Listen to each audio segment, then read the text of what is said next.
Welcome back to your Feel Good Breakfast Show. It's Expresso here on SABC3. Now, we've recently been talking about heart health and, of course, heart attacks as well. But what would you do if you were faced with a situation where someone suddenly collapsed? Knowing what to do in a moment like that can actually save someone's life. And today we're going to be discussing these crisis situations and what to do when you're faced with one. Kathy Bodmer trains medical professionals in emergency care and runs first aid courses to equip people to handle crisis situations. And she's here this morning, and she's brought along a little friend as well. Good morning, Kathy. How are you? Hi, and I'm well, thanks. That's good. I see that you have brought us a little friend who's lying on the floor.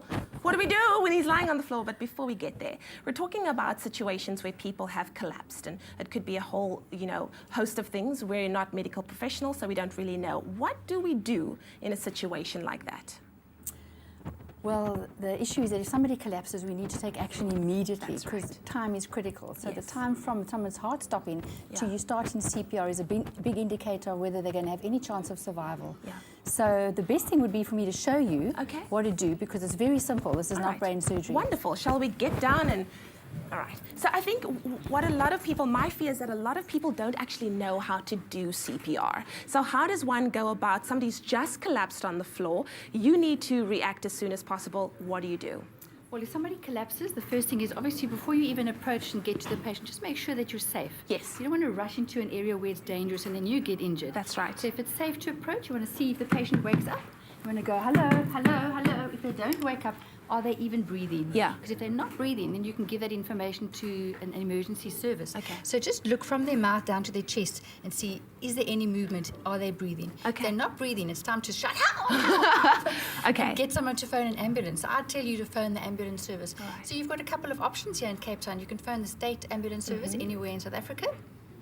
10177. You Yeah. can phone a private ambulance service, Netcare, ER24. They're all active and they're in big cities everywhere. Yes. And then as soon as you've got somebody phoning for you, we want you to get on the chest. All right. It's always best to expose the chest. So if you lift up their clothes, just because you want to see where you're going to put your hands. You want to put your hands in the center of the chest. All right. You want to come right over the patient. Okay. And you want to go 1 and 2 and 3 and 4 and 5 and 6 and 7 and 8 and 9 and 10, 11 and 12, 13, 14, 15, 16, 17, 18, 19, 20, 21, 23, 24, 25, 26, 27, 28, 29, 30. If you've got something to put between your mouth and Yeah. the patient's mouth, or maybe it's a loved one, you don't mind, Yeah. if you share saliva, Yes, then that's quite yes, something yes, that's yes. okay. But if you want to breathe for someone who you don't know, it would be best to put something between your mouth and their mouth. Yes. So I have today a little resusci aid. There we go. This device goes in the mouth to protect you just from any diseases the patient could be carrying that you don't know. That's right. That's This right. goes in the mouth. And this would be found in first aid kits anywhere. I a have one work in my environment. first aid kit, yeah. Oh, good.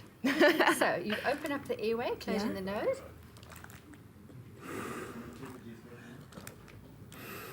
Wow. See, the chest went up, and then Yes. we'd go back to compressions. All right. If you're with somebody and you don't have a device like this to protect yourself, Yes. then you could, on an adult, just do compressions. And you could do Okay. compressions for 3 or 4 or 5 minutes even, Yes. in the hope that then somebody else will come along, either take over the responsibility of the patient Yeah. or have a device to put in their mouth. Okay. Well, that's quite interesting because I know a lot of people don't carry such, mouth-to-mouth accessories with them.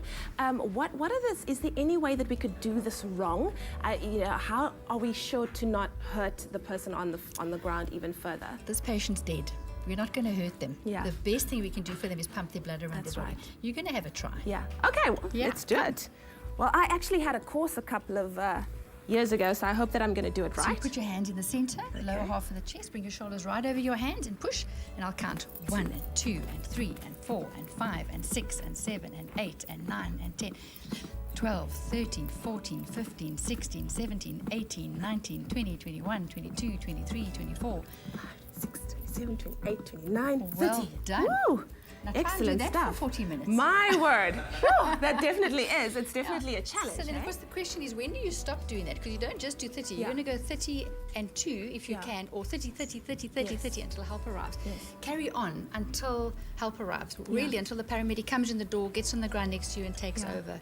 Or if there was no help to come, you would carry on until you were physically exhausted. So if Yes. you've done this for 45 minutes, 50 minutes, an hour, Absolutely, you are absolutely. absolutely finished. Wonderful. So just take us through once more. You call the ambulance, someone's just So collapsed. First check, are they unconscious? Are they not breathing? If they're not breathing and they're unconscious, you must phone for help. And if so, you're alone at home, run and phone first, really get the ambulance coming. The thing that's most likely to turn this heart back on is not just CPR, but it's shocking the heart. You know, those defibrillators. And so we want to get that coming as soon as possible. So are they unconscious? If they're not breathing, make sure someone gets help coming, and then start with compressions as soon as possible. Wonderful. And who knows, you could save a life. This is the best chance they have. Absolutely. I think he's breathing. I think he's breathing. It was my turn that did that. Thank you so much, Kathy, for being here with us, and of course for just opening our minds to the fact that any one of us could actually help to save a life as well. Thank you so much for joining us. Of course, you can keep your healthy and keep your cholesterol low by using Flora Pro Active, because we want to save lives. It's time to go over to G Sport. They've got some really interesting things in store for us. By supporting the Flower Valley Conservation Trust, that's where we found goodness. Pick and Pay, always there for you.